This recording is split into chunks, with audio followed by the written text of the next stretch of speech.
En 1940, nous sommes partis en France. On a tous embarqué, on a pris le train pour Luchon. Et on a vécu à Luchon pendant 2 ans. Mes parents, mes 2 frères et aussi ma grand-mère. On est parti d'abord à pied, puis dans un camion, puis au train. Et on s'est retrouvé dans le midi de la France jusqu'au mois de juillet. Je ne sais pas pourquoi, au bout de 2 ans, on a dû déménager, aller ailleurs. Ce qu'on a fait, on a atterri à ce moment-là à Lacaune. Ma mère était toujours triste.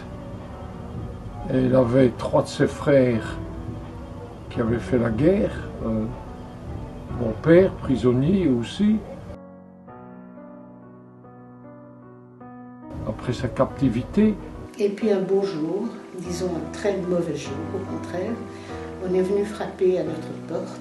Pendant l'évacuation, nous on a eu la chance d'y échapper parce qu'on était au train, mais les gens qui étaient sur les routes ont été mitraillés.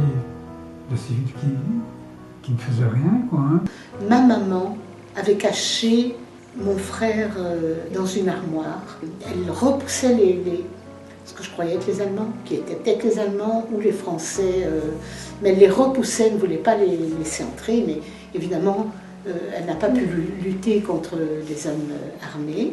Mon père, il a été emprisonné parce qu'il a fait la guerre. Il s'est battu sur la Lys. Au détour d'un sentier, il s'est trouvé avec ses copains, face à une mitrailleuse allemande au milieu. Si jamais un seul avait bougé, jeté une grenade, par exemple, ils étaient tous fauchés. Et puis on est revenu, alors on a vécu l'occupation allemande pendant 4 ans. Mes 2 frères sont partis. De mes 2 frères, un des 2 a réussi à s'enfuir, à sauter de la camionnette et à courir, et il a réussi à s'enfuir. Ça, il y en a vu beaucoup qui mouraient de faim. Ils avaient d'abord le ventre qui gonflait, et puis ils mouraient. Pendant la guerre, papa faisait de la résistance. Il s'occupait surtout lui, de retarder les trains ou changer les étiquettes de destination des wagons. Mettons des wagons qui devaient aller en Allemagne, ben, lui il s'arrangeait pour qu'ils aillent en France. Tout ça c'était du temps perdu pour les Allemands, quoi. Finalement, il a été mis dans un commando. Une fois j'étais à un arrêt de tram avec une copine, et alors je vois un type, un soldat allemand qui a une tête de mort sur son bonnet ici. Je dis à la fille, t'as vu celui il porte son portrait sur son bonnet. Alors le type a entendu, il a compris, il a dit bien qu'est-ce que vous dites gamin?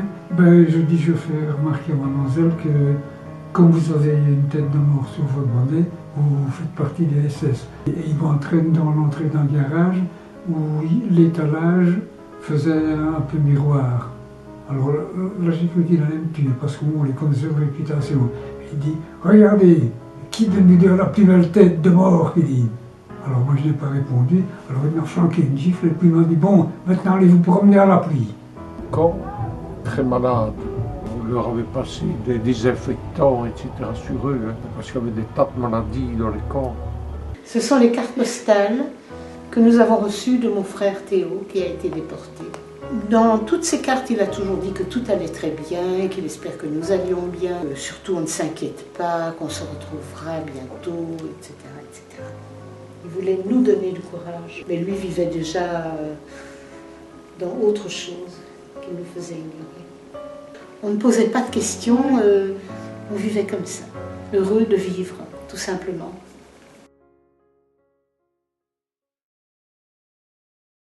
Mes bien chers, hier soir nous sommes tous arrivés au camp de Gurs. Inscrivez mon adresse qui est au verso pour le moment. Tout va bien et vous n'avez rien de spécial à m'envoyer d'ici quelque temps car je ne manque momentanément de rien. Mes bien chers parents, je suis en ce moment dans le train. Je vous écris cette carte pour vous dire encore une fois d'être fort et courageux. Ne vous abattez pas, il faut que vous ayez bon moral. Nous sommes tous très optimistes ici et nous avons bon moral. Bientôt, mes chers, nous nous reverrons tous. Écrivez-moi vite de vous tous. Est-ce qu'Hélène travaille toujours bien? Qu'elle m'ajoute quelques mots, mais il ne faut pas l'aider. Qu'elle me crisse ce qu'elle veut et ne corrigez pas ses fautes. Mes chers parents, ne tardez pas à m'écrire, je voudrais déjà avoir de vos nouvelles. Je termine en vous embrassant tous très fort, votre Théo. Comment va bonne maman? Ici, tout va bien. Je vous répète de ne pas vous faire de soucis à mon sujet, car nous sommes tous ensemble, tous ceux de la Cône, tous ceux qui ont été emmenés de la Cône, et nous nous entendons tous très bien. Ne vous laissez pas abattre, c'est le pire qui puisse arriver, de perdre courage. Je vous embrasse tous de tout mon cœur, votre Théo. Mes très chers parents, nous sommes arrivés au camp le 28 février. Demain, nous partons pour une destination inconnue. Ça, c'est la fameuse destination inconnue où tous les juifs qui ont été seront péris. Encore une fois, mes chers, soyez forts et pensez que nous nous reverrons tous en bonne santé. Je me porte très bien. Donc, mes chers tous, ne vous faites pas de mauvais sang. Lorsqu'on se fait du mauvais sang, on se rend malade et il faut que nous nous retrouvions tous en bonne santé. Je termine en vous embrassant tous, papa, maman, bonne maman, Hélène, de tout mon cœur et en espérant que vous supporterez tous vaillamment les mauvais moments jusqu'à ce que nous nous retrouvions, votre Théo.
Il a été emporté, on les a mis dans une péniche.